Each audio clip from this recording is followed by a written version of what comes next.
تشویشناک صورتحال ہے بھی، مگر ہسپتالوں میں عوام میں اس کی عکاسی نہیں ہوتی اس ملک کی جہاں پر اس انداز سے یہ پھیلا ہوا ہے۔ آپ کا ایکسپیرینس کیا کہہ رہا ہے سر؟ دیکھیے یہ اومیکرون جیسے پھیلتا بہت تیزی سے ہے اور سیریسنس مطلب یہ کہ ہائی آکسیجن کی ڈیمانڈ جو ہے نا ویسی نہیں ہے جیسے کہ ڈیلٹا کی تھی، ایسے پہلے ویوز کی تھی، لیکن پھیلتا بہت تیزی سے ہے اور یہ سب جو ہے نا ہم سب اس رسپانسبل ہیں، اس کے انڈیویجولی رسپانسبل ہیں، کیونکہ آپ کو پتہ ہے کہ ایس او پیز پہ کوئی عمل کر نہیں رہا ہے، نہ آپ نے بھی دیکھا میں نے بھی دیکھا اور یہ ایکسپیکٹڈ تھا کیونکہ اب گلوبل ویلیج ہے نا، دیکھیں کچھ دنیا میں کہیں بھی ہوگا، آج نہیں تو کل آنا تھا۔ گویا کہ آج یہ کراچی میں شرح 50% کے قریب ہے، بہت ہی کم چانسز ہے کہ ایسا لاہور میں نہ ہو، پنڈی میں نہ ہو، 50 نہ ہوگا، 40 ہو جائے گا، 30-35 ہوگا، 50 ہو سکتا ہے، کراچی میں 50 سے زیادہ ہو، لیکن یہ بات یہ بہت سارے لوگ ٹیسٹ بھی نہیں کرا رہے، اب وہ گھر پہ بیٹھے ہوئے ہیں، ان کو پتہ ہے کہ ہے کورونا ہے، بیٹھ جائیں گے، کوئی مسئلہ نہیں ہے، لیکن بات یہ ہے کہ یہ اور ٹرینڈ یہی ہے، آپ نے دیکھا تھا کہ کراچی سے شروع ہوتا ہے، کراچی بڑھتا ہے، کراچی بڑھتا ہے، بس دوسرے شہر شروع ہو جاتے ہیں، پھر وہاں بڑھنے لگتا ہے، کراچی کم ہونا شروع ہو جاتا ہے، تو یہ ایک ٹرینڈ ہے، یہ رہے گا اور یہ ایکسپیکٹڈ تھا، جب اومیکرون آیا تو ایکسپیکٹڈ تھا، آج نہیں کل آ گیا۔ ہم کو دیکھیں یہ ایس او پیز پہ عمل کرنا رہے گا اس وقت تک کہ جب تک کہ دنیا ڈکلیئر نہیں کرے کہ یہ پینڈیمک نہیں رہی، تو ہم کو لباس کا حصہ بنانا پڑے گا۔ مگر دنیا بھی تو ایک عجیب سی مثال قائم کر رہی ہے، مثال کے طور پہ بھی آپ نے برطانیہ میں دیکھا، 3 لاکھ سے اب وہ کیسز گرتے ہوئے چلے، اب پھر بھی 80,000 1 لاکھ کے قریب کیسز ہیں، اور انہوں نے ببانگ دہل کہا کہ ماسک بھی آپ اتاریں، پابندیاں بھی ہٹائیں اور آپ سب کچھ کریں۔ کیا کہنا چاہتے ہیں یہ؟ دیکھیں ایک فٹیگ آ گیا ہے، جنرل فٹیگ آ گیا ہے، اور میں سمجھتا ہوں کہ یو کے والے نے اب ان کو سمجھ لیا ہے کہ بس یہ ایک فلو ہے، اس کو انہوں نے اس طریقے سے ایکسیپٹ کر لیا ہے اور اسی کے اس کے اوپر کر سکتے ہیں۔ ہم لوگ ابھی اس کو ایکسیپٹ نہیں کر سکتے کیونکہ ابھی ہمارے پاس جو اومیکرون ہے ان کے پاس ڈیٹا ہوگا ڈیفینیٹلی، اور اللہ کرے کہ یہ بگننگ آف دا اینڈ ہو، کیونکہ جب وائرس ایک پھیلاؤ تیز ہوتا ہے اور اس کی جو سیویئرٹی کم ہوتی ہے تو وہ کیونکہ اس کو کوئی ایگزسٹنس ہونی ہے، وائرس کو انسانوں کے ساتھ جینا ہے، کیونکہ اس کی ایگزسٹنس انسانوں پہ ڈیپینڈ کرتی ہے، اگر انسان مرنا شروع ہو جائیں گے تو پھر وائرس بھی ختم ہو جائے گا، ایکسٹنکٹ ہو جائے گا، تو اس کو اپنی سروائیول کے لیے ہیومنس چاہیے، تو ایک کو ایگزسٹنس ہو جائے گا، it will become a normal flow. کب؟ میں سمجھتا ہوں کہ it's a beginning of the end. تو ڈاکٹر صاحب یہ جو لوگ جو کہ اس وقت ہائی فلو پر ہیں پورے پاکستان میں، ٹھیک ہے 22 کروڑ کی آبادی میں 400 لوگ ہائی فلو آکسیجن پر ہیں، اور تمام لوگ جو آکسیجن پر ہیں انہیں ہم انتہائی تشویشناک تو شاید کہہ بھی نہیں سکتے، یہ کون لوگ ہیں؟ لیکن یہ زیادہ تر اس پہ ویکسینیٹڈ نہیں ہوں گے، اور جو شرح ہے ویکسینیشن کی وہ بہت کم ہے، تو اس لیے کہ اب زیادہ زور جو ہم کو دینا چاہیے وہ ویکسینیشن کے اوپر دینا چاہیے، اور اس کے اوپر کچھ ہم نے لاسٹ ٹاسک فورس میں بھی سندھ میں بھی ڈسکس کیا تھا کہ جی خاص طور پر وہ جو ہاؤس ہولڈ وائفس ہیں، عورتیں ہیں جو وہ باہر تو نکلی نہیں، تو ان کو ڈور ٹو ڈور کرنا پڑے گا، آپ کو اپنی پرسنٹیجز جب تک نہیں بڑھائیں گے ویکسینیشن کا اور ایس او پیز پہ عمل کرنا، اور یہ جو ہے نا انڈیویجولی جو ہے نا ہم سب کو اپنی ذمہ دارانہ رویہ اختیار کرنا پڑے گا۔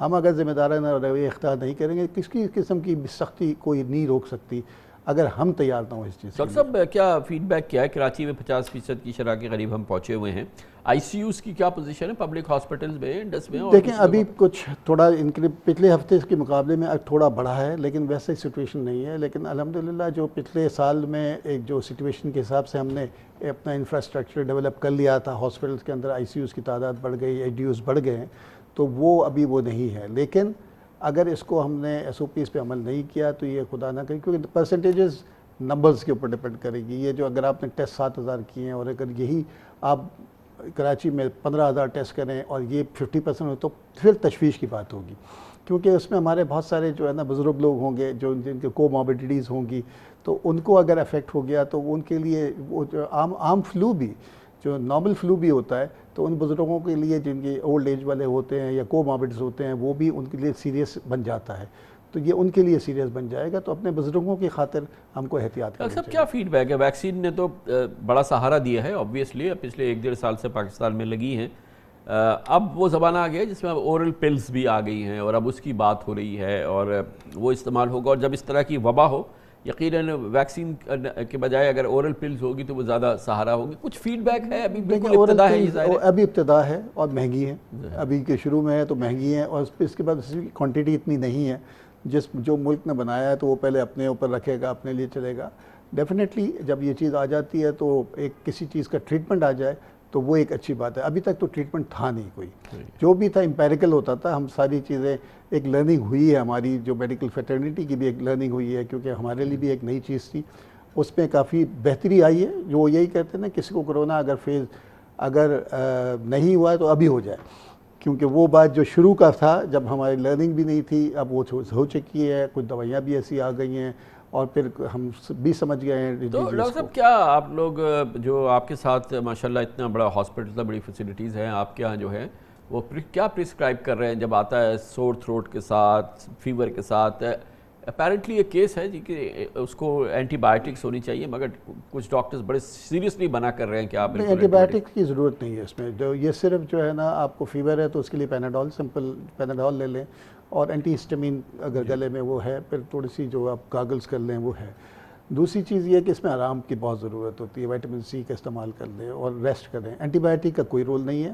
اور اگر کچھ ٹیسٹ ہیں، اگر وہ آپ کو جب تھوڑی سی اگر آپ کا بخار بڑھ جاتا ہے اور 4-5 دن کے بعد نہیں ہوتا ہے تو آپ کے کوئی ٹیسٹ کرتے ہیں، جس میں کوئی ٹیسٹ کر کے ایکس رے کو دیکھ کے اگر اس میں ہے تو پھر ریمڈیسویر کا رول آتا ہے، پھر اس کے حساب سے آپ اس کے اندر جائیں گے.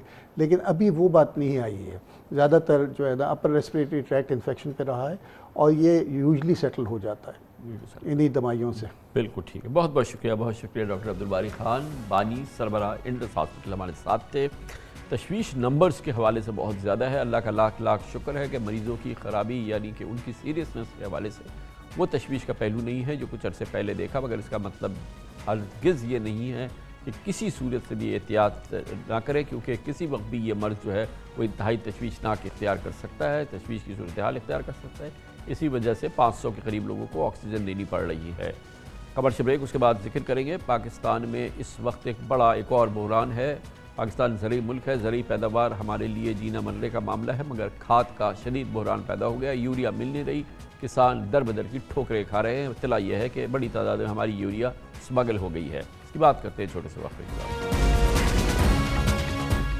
ملک میں یوریا کھاد کا بحران مسلسل جاری ہے. پاکستان ایک زرعی ملک ہے، زرعی اجناس اور اس کی پیداوار پہ پاکستان کی معیشت کا بڑا انحصار ہے، مگر اس دفعہ ایک انوکھا بحران ہے، اور وہ یہ کہ کسانوں کو یوریا کھاد کے لیے در بدر ہو رہے ہیں، وہ در در کی ٹھوکریں کھانی پڑ رہی ہیں.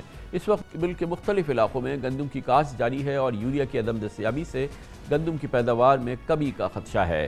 سمجھ سے بالا تر ہے. ایک طرف یوریا کی صنعتی پیداوار میں کوئی کمی نہیں ہوئی، مارکیٹ کو سپلائی جاری ہے، مگر دوسری جانب نہ صرف یہ کہ کسانوں کو کھاد کے حصول کے لیے لمبی قطاریں لگانی پڑ رہی ہیں، بلکہ مہنگے دام بھی ادا کرنے پڑ رہے ہیں.